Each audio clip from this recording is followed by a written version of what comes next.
He's got your backs. It's Mr.E's English Hacks.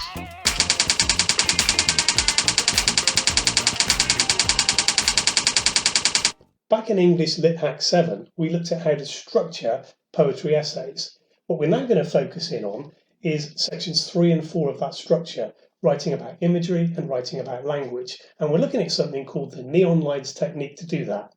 Let's go. So the poem that we're going to focus on in our example is one called Mother Any Distance, and it's written by Simon Armitage and figures in the Love and Relationships section of the AQA anthology. I'm going to pop off and have a cup of tea. Why don't you just pause the video and have a quick read of the poem? All done? Great. Okay, so let's just pretend that the question focus is on separation, or the poet's feelings about separation between him and his mother as he moves into a new home. Neon lines are standout phrases, a phrase which consists of 5 or 6 words which contains a central image in the poem.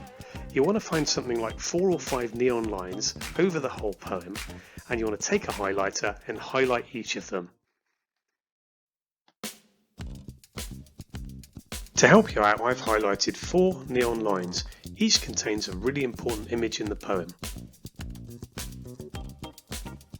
We're going to be looking at the very first neon line as our key example. Now, the first thing we have to do is consider what the overall effect of that neon line is upon the reader, and then we move on to describe how the poet achieves that effect using specific techniques. So the overall effect of the acres of the walls, the prairies of the floors, is to make the new home seem something which is very vast and unexplored, and that creates a sense of distance between his old life and his new life. Secondly, some very powerful imagery is used.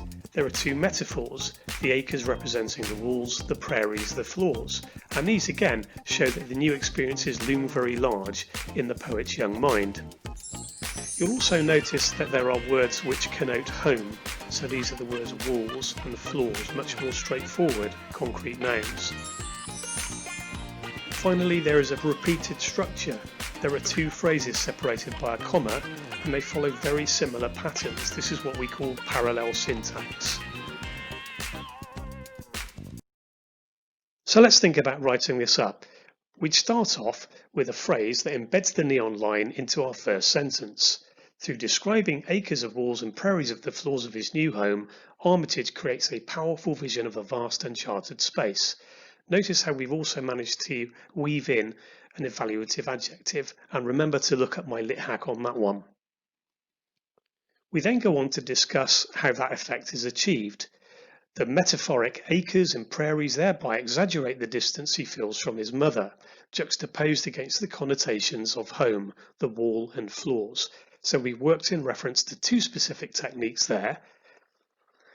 And finally, we write, the parallel structure in this frame only serves to widen and accentuate this widening gap that the poet keenly feels.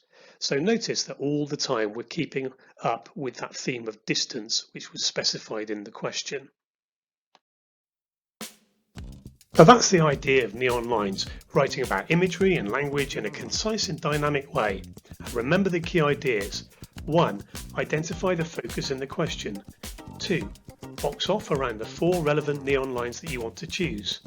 3. In the imagery and language structure of your essay, deal with each of them in turn. And remember, lead with the overall effect and then come in afterwards with how the poet uses specific techniques to achieve that effect. There you go. And in some future lit hacks, we'll be looking at how you can apply that neon lines technique to specific poems that you'll be studying. See you next time for more great English hacks.